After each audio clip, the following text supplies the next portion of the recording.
City spots selfie shots. Selfie spots గా మారిన పాత బస్తీ అందాలు.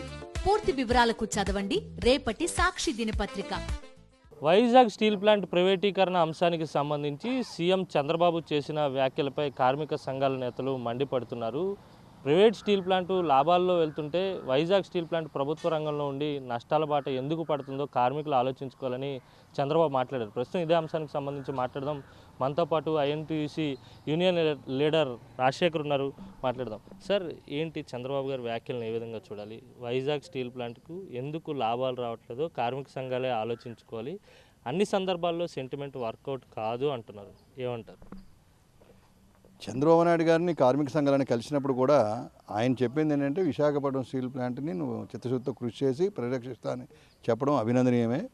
కాకపోతే సెంటిమెంట్ అస్తమానం వాడదన్నారు. ఇది సెంటిమెంట్ విశాఖపట్నం స్టీల్ ప్లాంటు సూర్యచంద్రులు ఉన్నంత వరకు కూడా విశాఖపట్నం స్టీల్ ప్లాంట్ ఉంటుంది. అది తెలుగు ప్రజల ఆత్మగౌరవం ప్రతీక. ఆ సెంటిమెంట్ అనేది ఈరోజు పోయేది కాదు. 32 మంది ప్రాణత్యాగ ఫలితంగా ఆవిర్భవించింది కర్మాగారం. అంతేకాకుండా వేలాది మంది రైతులు తమ ఇల్లు భూములు త్యాగం చేయడంతో వచ్చినటువంటి కర్మాగారం. ప్రభుత్వ రంగం కోసం వారు ఇచ్చారు కాబట్టి ఆ యొక్క సెంటిమెంట్ అనేది నిరంతరం వారి జీవనం వాళ్ళ ఊపిరిలాగా ఉన్నది కాబట్టి అది ఎల్లకాలం కూడా కొనసాగుతుంది.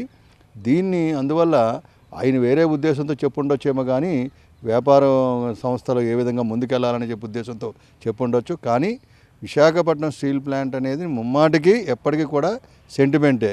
ఎందుకంటే రక్త తర్పణ నుంచి వచ్చింది, పోరాటాల నుంచి వచ్చింది, త్యాగ ఫలితాల మీద వచ్చింది. నిర్మాణ దశలో ఎంతోమంది ప్రాణాలు కోల్పోయినారు. ఆఖరికి ఉత్పత్తి ప్రక్రియలో కూడా మొన్న ఎక్కడైతే SMS2 ASP2 దగ్గర ఒక బ్లాస్ట్ అయితే 19 మంది చనిపోవడం జరిగింది. ఎందరో చనిపోయినటువంటి కర్మాగారంతో మరి వారి జీవితాలన్నీ ఇప్పుడు పనిచేస్తున్న కార్మికులు కానీ ఈ చుట్టుపక్కల ప్రజలు కానీ లక్షలాది మంది జీవనం ముడిపడి ఉంది. ఈ ముడిపడి ఉన్నటువంటి విషయంలో వారి తాలూకా ఆవేదనని అర్థం చేసుకోవాలి తప్ప ఇది సెంటిమెంట్తో కాదు, చారిటీ కాదనడం కూడా అది అంత శ్రేయస్కరం కాదని చెప్పేటువంటిది మేమైతే భావిస్తున్నాం. ఖచ్చితంగా యాజమాన్యం వైఫల్యం ఉంది. ఆయన యాజమాన్యం ఆలోచించుకోవాలని చెప్పారు. కార్మికులు ఏముందండి, కార్మికులు పెద్ద కష్టమేం కాదు. కార్మికులు ఏం చెప్తే అది చేస్తారు. కార్మికుల సంఖ్య గణనీయంగా తగ్గిపోయింది. ఒకప్పుడు 18,000 20,000 మంది కార్మికులు ఉండేవారు. ఈరోజు 13,000 మందికి వచ్చేసారు. ప్రతి నెల రిటైర్మెంట్లు అయిపోతున్నాయి. ఈ ఒక కార్మికుడు ఒక నలుగురు చేయాల్సిన పనిని ఒక కార్మికుడు చేస్తున్నాడు. ఇప్పుడు కూడా చేయడానికి సిద్ధంగా ఉన్నారు. ఈరోజు మిగతా స్టీల్ ప్లాంట్ కంటే మిన్నగా చేశారు. మొత్తం లేబర్ ప్రొడక్ట్ చూసినట్టయితే ఒక కార్మికుడు 500 టన్నుల నుంచి 600 టన్నులు తీస్తున్నారు. వేరే మిగతా స్టీల్ ప్లాంట్లో 200 300 టన్నులు తీస్తున్నారు. విశాఖపట్నం స్టీల్ ప్లాంట్లో ఉన్నటువంటి వ్యవసాయ బ్యాక్గ్రౌండ్తో వచ్చినటువంటి వాళ్ళు అనేకమైన మారుమూల ప్రాంతాలను రాష్ట్ర వ్యాప్తంగా దేశవ్యాప్తంగా వచ్చినటువంటి అందరూ కూడా తమ శక్తిని ఉపయోగించుకొని వారికి ఉన్న వనరులన్నీ కూడా మంచి మంచి ఆలోచనతో ఇటు అధికారులు కానీ కార్మికులు కానీ కాంట్రాక్ట్ కార్మికులను కష్టంటి పనిచేస్తున్నప్పుడు వారి తాలూ శక్తిని గమనించాలి. ఇందులో యాజమాన్యం సక్రమంగా లేదు. యాజమాన్యం దారిలో పెట్టండి. యాజమాన్యం దారిలో పెట్టడానికి ఎవరు పెట్టాలి? మినిస్ట్రీ ఆఫ్ స్టీల్ పెట్టాలి. రాష్ట్ర ప్రభుత్వంగా మీరు వారిని కంట్రోల్ చేయాలి. వారి మీద గాలికి వదిలేస్తే ఇలాగ ఉంటుంది. వారు అవినీతి అక్రమాలు చేస్తుంటారు. యథేచ్ఛగా మొత్తం అంత కంపెనీ అంతా కూడా నష్టాల్లో పోద్ది. ప్రైవేట్ కంపెనీలు అంటే వారికి ఉన్నటువంటి పరిస్థితులు వేరు. ఇది ప్రైవేట్, ఇది నష్టాలు వెళ్ళలేదు, కావాల్సిగా నష్టాలు క్రియేట్ చేస్తున్నారు. అప్పులు దాంట్లో ఉంది. ఏదైనా వ్యాపారం చేసేటప్పుడు అప్పులు లాభాలు నష్టాలు అన్నీ జరుగుతుంటాయి. ఈ అప్పులనే తీసుకొచ్చారు. అప్పులకు వడ్డీ కడుతున్నాం. ఈరోజు ఈ కంపెనీ మీద 5,000 కోట్ల రూపాయలు పెట్టుబడి పెడితే 50,000 కోట్ల రూపాయలు పైగా డివిడెండ్లు కట్టాం. ఈ రాష్ట్ర ప్రభుత్వానికి డబ్బులు వెళ్ళినాయి, కేంద్ర ప్రభుత్వానికి కూడా 40,000 కోట్ల పైగానే ఈరోజు డివిడెండ్లు వెళ్ళింది. 10,000 కోట్ల రూపాయల దగ్గర రాష్ట్ర ప్రభుత్వానికి కూడా వివిధ రూపాల్లో పన్నుల రూపాయలు వెళ్ళడం జరిగింది. అందువల్ల ప్రైవేటు వాడు ఏంటంటే కార్మిక వర్గాన్ని సరైన జీతాలు ఇవ్వడు, ఒక పెర్మనెంట్ ఎంప్లాయ్మెంట్ తీసుకోడు, SC/ST రిజర్వేషన్ ఉండదు, OBC రిజర్వేషన్ ఉండదు, నిర్వాహకులు తీసుకోరు, ఫిజికల్ హ్యాండిక్యాప్లు తీసుకోరు, మహిళలను తీసుకోరు, స్పోర్ట్స్ కోటా ఇంప్లిమెంట్ చేయరు, ఏది ఇంప్లిమెంట్ చేయరు. కాబట్టి అన్ని అవుట్సోర్సింగ్ ఇచ్చేసి మొత్తం లేబర్ కాస్ట్ని తగ్గించుకొని వారి వ్యాపార ద్వారంతో వాళ్ళు పనిచేయడానికి ప్రయత్నం చేస్తుంటారు. వారు ఎప్పుడు కూడా ట్యాక్స్లు కూడా సరిగ్గా కట్టరు. కానీ విశాఖపట్నం స్టీల్ ప్లాంట్ లాంటిది పారదర్శకతతో పనిచేసే సంస్థ. ఈరోజు 100% కూడా కేంద్ర ప్రభుత్వ ఆధీనంలో ఉంది. రాష్ట్ర ప్రభుత్వం వీళ్ళందరూ కూడా భూములన్నీ తీసుకొని వారికి హ్యాండ్ ఓవర్ చేయడం జరిగింది. అందులో రాష్ట్ర ప్రభుత్వానికి కూడా బాధ్యత ఉంది. ఎన్నికల ముందే కదా హామీ ఇచ్చారు, మేము అధికారంలోకి వస్తే కనుక ఖచ్చితంగా కాపాడి తీరుతామని హామీ ఇచ్చారు. కానీ వారు అధికారంలోకి వచ్చిన తర్వాత ప్రైవేటీకరణ వైపు వేగంగా అడుగులు పడుతున్నాయి. బ్లాస్ట్ ఫర్నేసులు కూడా మూసుకుపోయాయి. ఉత్పత్తి అంతా కూడా ఆగిపోతున్నటువంటి పరిస్థితి. హాట్ మెటల్ కూడా 4,000 టన్నులే బయటకు వస్తుంది ఉత్పత్తి. ఇలాంటి దశలో ప్లాంట్ మనుగడ కోసం రాష్ట్ర ప్రభుత్వం ఏ విధంగా పనిచేయాలో సూచిస్తున్నారు? రాష్ట్ర ప్రభుత్వం ఎన్నికల ముందు చేసిన హడావడి ఎన్నికల తర్వాత కనబడటం లేదు. మా అంతటా మేముగా వెళ్తున్నాం. కాకపోతే ఇక్కడ స్థానికంగా ఉన్నటువంటి ఎమ్మెల్యే పల్లా శ్రీనివాసరావు గారు కానీ ఇంకోరు కానీ వచ్చి కలవడం మంచిదే. కానీ ఈరోజు రాష్ట్ర ప్రభుత్వం పరంగా విశాఖ ఉక్కు పరిరక్షణ పోరాట కమిటీ కానీ కార్మిక సంఘాలు కానీ పిలిచి మాట్లాడలేదు. మా అంతటా మేము వెళ్ళి అభ్యర్థించి ఇలా చేయండి అని చెప్పన్నాం. ఆ రోజు ఉన్నటువంటి మాటలకి ఈ రోజు ఉన్న మాటలకి చాలా తేడా ఉంది. వారు చెప్పింది ఏంటి, ఖచ్చితంగా విశాఖపట్నం స్టీల్ ప్లాంట్ అనేది ప్రభుత్వ రంగంలో కొనసాగాలి, అవసరం కూడా అఖిలపక్షాన్ని తీసుకెళ్లాలన్నారు. ఈరోజు మీరు అధికారంలోకి వచ్చారు కాబట్టి మీరే అఖిలపక్షాన్ని తీసుకెళ్లే అవకాశం ఉంటుంది. అఖిలపక్షాన్ని తీసుకెళ్ళండి. కార్మిక సంఘం ఎవరైనా వద్దని చెప్పారా? లేదా విశాఖ ఉక్కు పరిరక్షణ పోరాట కమిటీ అనేది రాజకీయాలకు అతీతంగా చేసే కమిటీ ఇది. ఈరోజు మేము రాజకీయాలు అక్కడ చూపించడం లేదు. ఈరోజు మీరు అఖిలపక్షాన్ని ప్రధానమంత్రి గారు తీసుకెళ్తారో ఇంకో దగ్గర తీసుకెళ్ళి విశాఖపట్నం స్టీల్ ప్లాంట్ ప్రభుత్వాన్ని కొనసాగిస్తామని మేము అడుగుతుంది ఏంటి, రాష్ట్ర ప్రభుత్వాన్ని కూడా కోరుతుంది. మేము విశాఖపట్నం స్టీల్ ప్లాంట్ అనేది మైన్స్ అనేది లేవు, రా మెటీరియల్ సోర్స్ లేకపోవడం వల్ల ఉన్న బ్లాస్ట్ ఫర్నేస్లు 3 మూసారు, మిల్స్ ఏవి పనిచేయడం లేదు, ఉన్న మ్యాన్ పవర్ని తగ్గించేస్తానంటున్నారు. మీరు ఉద్యోగాలు కల్పిస్తూ ఉంటున్నారు, మోడీ గారు అక్కడ ఉద్యోగాలు కల్పిస్తామని చెప్తున్నారు. మీరు కూడా కొత్త ఉద్యోగాలు ఇస్తా ఉన్నారు. కొత్త ఉద్యోగాలు మాట దేవుడు ఎరుగు. ఉన్న ఉద్యోగాలు 2500 మంది తీసేస్తూ ఉంటారు. కొద్దిమంది ఎన్ఎండీస్ నగరనారికి బలవంతంగా పంపించేస్తూ ఉంటారు. 3500 మంది కాంట్రాక్టులను బయటకు పంపించేస్తానంటారు. ఏమనుకుంటారు ఇదంతా కూడా? ఇది చేస్తే ఏమవుతుంది, అల్లకల్లోనే అయిపోద్ది. ఏ పరిస్థితుల్లో ఎప్పుడు ఉపద్రవం వస్తుందో తెలియదు. ఈరోజు ఉన్నటువంటి కార్మిక వర్గం కానీ మిగతా అధికారులు కానీ సమన్వయంతో పనిచేస్తున్నారు. ఆలోచన శాంతియుత పందాల ముందుకెళ్తున్నారు. ఓపికతో ఉన్నారు అందరూ కూడా. ఈ ఓపిక నశించి అనుకోని పరిస్థితులు ఉత్పన్నమయ్యి ఏదో ఉపద్రవం వచ్చేస్తే ఆనాడు ఎవరు కూడా ఆపలేరు. రేపు పొద్దున మొత్తం కార్మికులు, వారి కుటుంబాలు, నిర్వాసితులు, వారి కుటుంబాలు, ప్రజలు భూవెత్తున ఉద్యమించే రోజు వస్తుంది.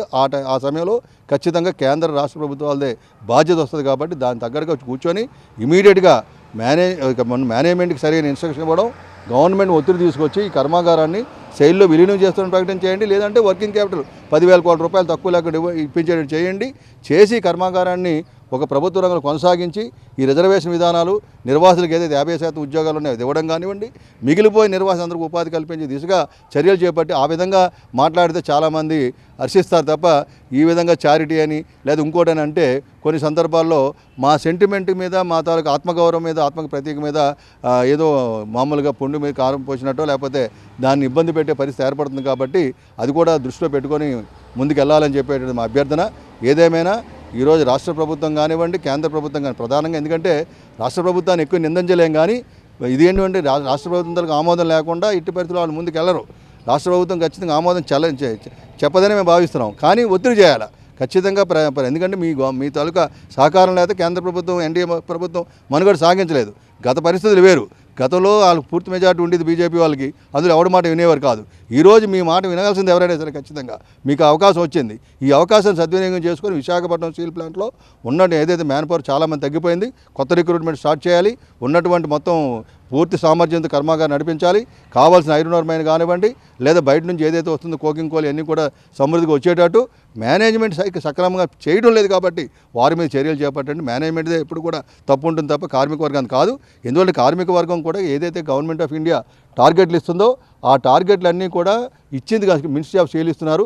ఇచ్చింది 100% అయితే 100% మించి 120%, 130% చేస్తున్నప్పుడు కార్మికులు పని చేయండి, సమన్వయంతో పని చేయండి, ఆలోచించుకోండి అంటే ఏమి, కార్మికులు పనిచేయడం సిద్ధంగా ఉన్నారు. నువ్వు రా మెటీరియల్ ఇవ్వడం లేదు, పనిముట్లు ఇవ్వడం లేదు, ఏమీ చేయకుండా రమ్మంటున్నావు, డ్యూటీ రమ్మంటున్నావు, ఏదో పని చేయమంటున్నావు.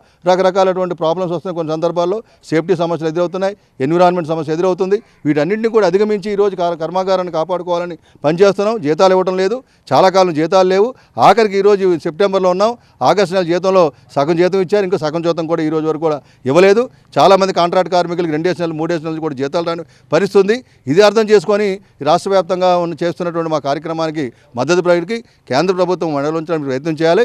మీరు మొత్తం అందరినీ కూడా కలిపి మొత్తం రాజకీయ పార్టీలు, కార్మిక సంఘాలని కలిపి ప్రధానమంత్రి గారు తీసుకెళ్లాలని చెప్పి మేము డిమాండ్ చేస్తున్నాం. ఈ దశలోనే మరో ప్రశ్న ఉత్పన్నమవుతుంది. కేంద్రానికి అల్టిమేటం జారీ చేస్తే, అంటే చంద్రబాబు వారితో పొత్తులో ఉన్నారు కనుక స్టీల్ ప్లాంట్ను కాపాడకపోతే మీతో పొత్తు నుంచి బయటకు వస్తాం, మీకు ఇచ్చినటువంటి మద్దతుని ఉపసంహరించుకుంటామని ప్రకటిస్తే కనుక ఖచ్చితంగా కేంద్రం దిగి వస్తుందనేది కార్మిక సంఘాల నుంచే వినపడుతున్నటువంటి మాట. దానిపై మీ అభిప్రాయం? అది మంచిదే, కానీ వారి రాజకీయ ఎజెండాలు మన రాజకీయాల గురించి మాట్లాడటం లేదు. కానీ ఈ విధంగా చేస్తే హెచ్చరిక చేస్తే అల్టిమేటం జారీ తప్పనిసరిగా వింటారు.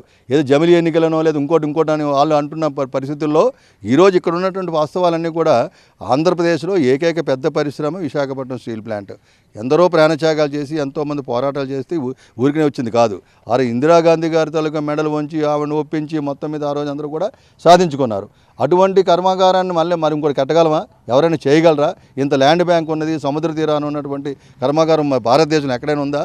అందువల్ల దీనికి మీకు అవకాశం వచ్చింది, మీరు ఏదైనా చేయాలి, అద్భుతాలు సృష్టించవచ్చు. ఎందుకంటే మీ చేతిలో ఈరోజు ఉన్నాడు. మీ సహకారం లేకపోతే మోడీ గారు ముందుకెళ్ళలేరు. మోడీ గారు తెలుగు వారిని గొంతు కోసేయాలని ప్రయత్నం చేస్తున్నాడు. ఏనాడు కూడా మనం ఉన్నటువంటి గత 10 ఏళ్ళు ఉన్నారు, ఏం సహకారం చేశారు విశాఖపట్నం స్టీల్ ప్లాంట్కి?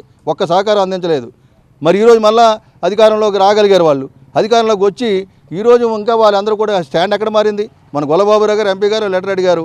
పంకజ్ చౌదరి గారు చెప్పాడు, ఆయన మే జనవరి 2021 జనవరి 27 ఏదైనా నిర్ణయం తీసుకున్నా ఆ నిర్ణయానికి కట్టుబడి ఉన్నాం. స్టీల్ నాన్ స్ట్రాటజిక్ సెక్టర్లో ఉందంటున్నారు. స్టీల్ నాన్ స్ట్రాటజిక్ సెక్టర్లో ఉంటే ఒకవేళ అవకాశం ఉంటే కంపెనీ నడుస్తుంది, ఫీజిబిలిటీ ఉంటే అవకాశం ఉంటే ప్రైవేట్ చేస్తాం, ఒకవేళ అవకాశం లేకపోతే మూసేస్తామంటే ఏంటి ధోరణి? వాళ్ళు ఏమైనా మార్పు వచ్చిందా? కేంద్ర ప్రభుత్వ వైఖరిలో ఎటువంటి మార్పు కనపడటం లేదు. వారు పూర్తిగా నిర్వీర్యం చేయాలని ప్రయత్నం చేస్తున్నారు. కేంద్ర ప్రభుత్వం దీన్ని పూర్తిగా ముంచేయాలని, ఎవరికి అమ్మేయాలని చెప్పి కుట్ర పన్నుతున్నప్పుడు ఖచ్చితంగా తెలుగుదేశం పార్టీ ప్రభుత్వం కేంద్రం మీద అన్ని రకాల ఒత్తిడి చేయాలి.